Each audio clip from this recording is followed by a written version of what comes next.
Chief justice کی ملاقات ابھی بھی جاری ہے۔ وزیر قانون اعظم نذیر تارڑ اور اٹارنی جنرل بھی ملاقات میں موجود ہیں۔ اسلام آباد ہائی کورٹ کے ججز کے خط کے جائزہ آئینی اور قانونی پہلوؤں پر غور کیا جا رہا ہے۔ مزید تفصیلات جانتے ہیں، سپریم کورٹ کے باہر ہیں ہمارے نمائندہ نیوز کے سعید بلوچ، ان سے جان لیتے ہیں۔ سعید بلوچ، ملاقات ابھی بھی جاری ہے، کیا امکانات ہیں؟ جی بالکل مریم، یہ 2:03 پر یہ تقریباً یہ ملاقات شروع ہوئی تھی جب وزیر اعظم پاکستان شہباز شریف سپریم کورٹ آف پاکستان پہنچے تھے۔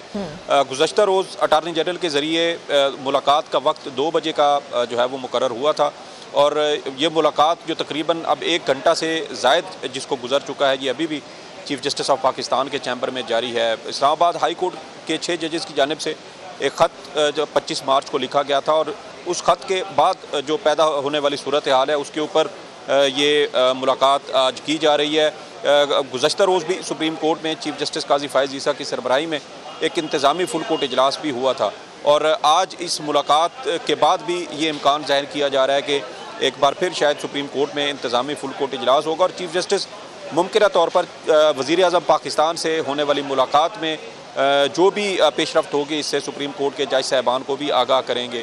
کافی اہم نوعیت کا یہ معاملہ ہے۔ اس سے پہلے پاکستان کی عدالتی تاریخ میں ایسی مثال نہیں ملتی کہ 6 جج صاحبان کی جانب سے عدلیہ کے امور میں حساس اداروں کی مداخلت کے حوالے سے اتنے سنگین الزامات لگائے گئے ہوں۔ مختلف آپشنز اس وقت سپریم کورٹ آف پاکستان کے سامنے موجود ہیں، جبکہ اس معاملے کی انکوائری کے لیے جوڈیشل کمیشن بنانے کا اختیار وفاقی حکومت کے پاس ہے۔ چیف جسٹس قاضی فائز عیسیٰ متعدد مقدمات کی سماعت کے دوران کہہ چکے ہیں کہ سپریم کورٹ کسی بھی معاملے کی انکوائری کے لیے جوڈیشل کمیشن بنانے کا اختیار نہیں رکھتی، یہ اختیار صرف وفاقی حکومت کے پاس ہے۔ اب دیکھنا یہ ہے کہ یہ جو ملاقات ہو رہی ہے، اس ملاقات میں وفاقی حکومت ممکنہ طور پر کوئی جوڈیشل کمیشن تشکیل دیتی ہے جو ججز کی جانب سے لکھے گئے اس خط کی انکوائری کرے گا۔ الزامات بڑے سنگین لگائے گئے ہیں، ان الزامات کی انکوائری کے بعد جو بھی ذمہ دار ہوگا پھر اس کے بعد اس کی جو تادیبی کارروائی ہے اس کا فیصلہ کیا جائے گا۔ اگر ججز کی جانب سے کسی قسم کا کوئی مس کنڈکٹ سامنے آیا تو پھر معاملہ سپریم جوڈیشل کونسل کو بھی بھجوایا جا سکتا ہے۔ حالیہ اگر ہم بات کریں تو سابق جج سپریم کورٹ مظاہر نقوی کا معاملہ سپریم جوڈیشل کونسل کو بھیجا گیا، اور سپریم جوڈیشل کونسل نے سابق جج مظاہر نقوی کو برطرف کرنے کی جو ہے وہ رائے دی تھی۔ اب جو چیف جسٹس پاکستان ہیں ان کے سامنے بھی 2 ایسے آپشنز موجود ہیں کہ اگر سپریم کورٹ چاہے تو اس معاملے پر فل کورٹ بھی بنا سکتی ہے، یا لارجر بینچ بھی تشکیل دیا جا سکتا ہے جس کی سربراہی چیف جسٹس پاکستان خود بھی کر سکتے ہیں، یا سپریم کورٹ کے سینئر ترین جج جسٹس منصور علی شاہ بھی اس بینچ کی سربراہی کر سکتے ہیں۔ اس کے علاوہ چیف جسٹس پاکستان چونکہ سپریم جوڈیشل کونسل کے چیئرمین بھی ہیں تو اور سپریم جوڈیشل کونسل کے پاس از خود نوٹس کا بھی اختیار ہے۔ ججز کی جانب سے خط جو ہے وہ جوڈیشل کونسل کے چیئرمین کو اور ممبران کو بھی بھجوایا گیا ہے۔ کونسل اس خط کو بھی بنیاد بنا کر اپنی جو کارروائی ہے وہ اس کا آغاز کر سکتی ہے، لیکن یہ تمام تر آپشن جو ہیں اس کے اوپر ابھی کوئی حتمی فیصلہ نہیں ہوا۔ چیف جسٹس اور وزیر اعظم کے درمیان ہونے والی ملاقات میں اگر یہ بات طے پا جاتی ہے کہ وفاقی حکومت اس معاملے کی انکوائری کے لیے انکوائری کمیشن یا جوڈیشل کمیشن تشکیل دے رہی ہے، تو اس کے بعد جو سپریم کورٹ کی جانب سے کوئی لارجر بینچ یا فل کورٹ یا جوڈیشل کونسل کا جو معاملہ ہے پھر وہ پس پشت چلا جائے گا۔ لیکن اگر وفاقی حکومت اس حوالے سے کوئی جوڈیشل کمیشن بنانے کا جو ہے وہ کوئی عزم کا اظہار نہیں کرتی تو پھر چیف جسٹس پاکستان ممکنہ طور پر اس کے اوپر کوئی فل کورٹ تشکیل دے سکتے ہیں، کیونکہ یہ انتہائی حساس نوعیت کا معاملہ ہے۔ پاکستان کی عدلیہ کا جو ساکھ ہے وہ اس وقت داؤ پر لگ چکی ہے کہ پاکستان کی ساکھ داؤ پر لگی ہوئی ہے۔ سعید بلوچ، بہت شکریہ، میں تمام تر صورتحال کے حوالے سے ہمیں اپڈیٹ کیا۔ اسلام آباد ہائی کورٹ کے 6 ججز کا عدالتی امور میں ایجنسیز کی مداخلت سے متعلق خط کا معاملہ۔ چیف جسٹس پاکستان کی سربراہی میں فل کورٹ اجلاس آج پھر ہوگا۔ ججز کے عدالتی امور میں مداخلت کے خط کا جائزہ لیا جائے گا۔ فل کورٹ اجلاس کا باقاعدہ اعلامیہ جاری بھی کیا جائے گا۔ अदालतों में 2018 से 2024 तक यही धंधा चलता रहा। 2018 से 2024 के वाकयात पर खत क्यों नहीं लिखे गए? स्पीकर पंजाब असेंबली मलिक अहमद खान का जजेस के खत पर रद्द-ए-अमल। मीडिया से गुफ्तगू में कहा कि पसंद या नापसंद नहीं चल सकता। खत में एक दो वाकयात की तहकीकात हो सकती हैं। बतौर इदारा किसी का नाम लेकर उनका मोराल नहीं गिराना चाहिए। सुप्रीम कोर्ट ने फौजी अदालतों को महफूज फैसले सुनाने की मशरूत इजाजत दे दी है। इन केसेस के फैसले सुनाए जाएं जिनमें नामजद अफराद ईद से पहले रिहा हो सकते हैं। अटॉर्नी जनरल ने यकीन दहानी करवाई कि कम सजा वालों को कानूनी रियायतें दी जाएंगी। फैसले सुनाने की इजाजत अपीलों पर हतमी फैसले से मशरूत होगी।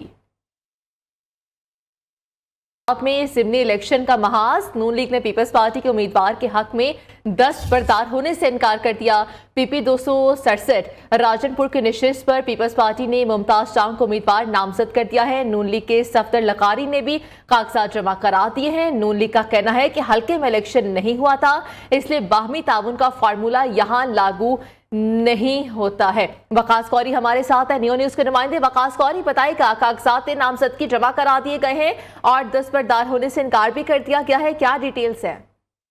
जी बिल्कुल, ये ज़िमनी इंतखाबात का मामला है। पीपल्स पार्टी ने पीपी 266 से मुमताज चांग को उम्मीदवार नामजद किया, लेकिन मुस्लिम लीग नून ने भी सफदर लगारी को टिकट जो है वो जारी कर दी है। लीगी ज़राए का कहना है कि फार्मूले के मुताबिक आम इंतखाबात में इलेक्शन इस हल्के में नहीं हुआ। इसके अलावा जो रनर अप जो उम्मीदवार है उसको टिकट जारी किया जा रहा है।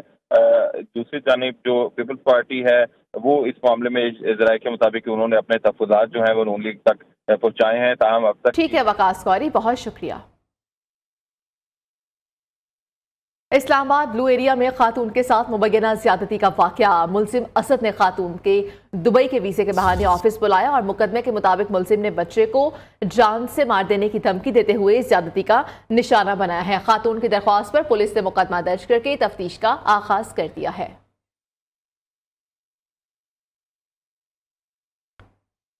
और यहाँ पर आगे बढ़ते हुए बात करते हैं इलेक्शन के हवाले से। इलेक्शन कमीशन का खैबर पख्तूनख्वा असेंबली में मखसूस नशिस्तों पर हल्फ ना लेने पर बड़ा एक्शन। खैबर पख्तूनख्वा असेंबली में सेनेट इलेक्शन मुलतवी कर दिया गया है। बताते चले कि इलेक्शन कमीशन का खैबर पख्तूनख्वा असेंबली में मखसूस नशिस्तों पर हल्फ ना लेने पर बड़ा एक्शन। केपी के असेंबली में सेनेट इलेक्शन को मुलतवी कर दिया गया है। केपी के असेंबली में सेनेट इलेक्शन को मुलतवी कर दिया गया है। इलेक्शन कमीशन का खैबर पख्तूनख्वा असेंबली में मखसूस नशिस्तों पर हल्फ ना लेने पर बड़ा एक्शन सामने आ चुका है। खैबर पख्तूनख्वा असेंबली में सेनेट इलेक्शन को मुलतवी कर दिया गया है। सेनेट इलेक्शन को मुलतवी कर दिया गया है। इलेक्शन कमीशन का खैबर पख्तूनख्वा असेंबली में मखसूस नशिस्तों पर हल्फ ना लेने पर बड़ा एक्शन और एक्शन लेते हुए खैबर पख्तूनख्वा असेंबली में सेनेट इलेक्शन को मुलतवी कर दिया गया है। जावेद नूर हमारे साथ हैं इस्लामाबाद से नुमाइंदा। जावेद नूर, बताइएगा, सेनेट इलेक्शन को मुलतवी कर दिया है, मखसूस नशिस्तों पर हल्फ ना लेने पर ये इलेक्शन कमीशन की जानिब से बड़ा एक्शन है जो सामने आया है। जी बिल्कुल, इलेक्शन कमीशन ने इस मामले की तवील समाअत की और इस हवाले से खैबर पख्तूनख्वा असेंबली में मखसूस नशिस्तों पर हलफ ना लेने का मामला जो है वो सामने आया और इस पर दरख्वास्त भी दायर की गई थी और इलेक्शन कमीशन ने दरखास्तों पर सेनेट इलेक्शन मुलतवी करने की दरखास्तों पे हुक्मनामा जो है वो आज जारी किया है। इस पे पहले फैसला जो है वो महफूज किया गया था और इस पर जो फैसला इस वक्त सामने आया है उसमें कहा गया है कि स्पीकर सूबाई असेंबली। ठीक है जावेद नूर, बहुत शुक्रिया, डिटेल में आपने हमें अपडेट किया। इलेक्शन कमीशन का खैबर पख्तूनख्वा में मखसूस नशिस्तों के हवाले से बड़ा एक्शन सामने आ गया। केपी की असेंबली में सेनेट इलेक्शंस को मुलतवी कर दिया गया है। इलेक्शन कमीशन ने बड़ा एक्शन लिया है और केपी की असेंबली में जो सेनेट इलेक्शन होना थे उनको मुलतवी कर दिया है। कहा जा रहा है कि पहले मखसूस नशिस्तों पर हल्फ लिया जाए, उसके बाद सेनेट इलेक्शन किया जाएगा। जावेद नूर फिर से हमारे साथ मौजूद है। जावेद नूर, बताइएगा, आप कंटिन्यू करें अपनी बात को, क्योंकि मुलतवी कर दिया गया है सेनेट इलेक्शन को इलेक्शन कमीशन की जानिब से।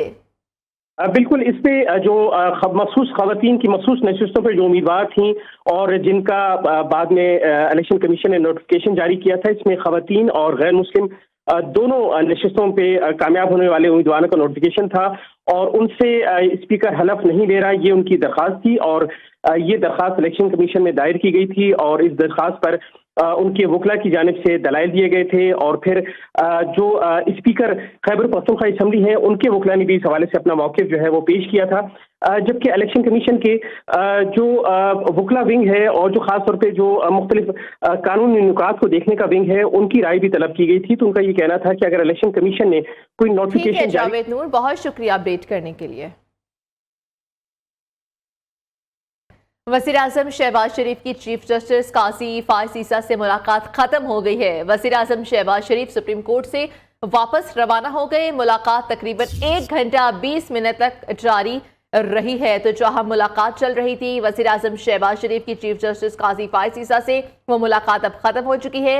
वज़ीर आज़म शहबाज शरीफ सुप्रीम कोर्ट से वापस रवाना हो गए हैं और ये मुलाकात की बात की जाए तो तकरीबन 1 घंटा 20 मिनट तक जारी रही है।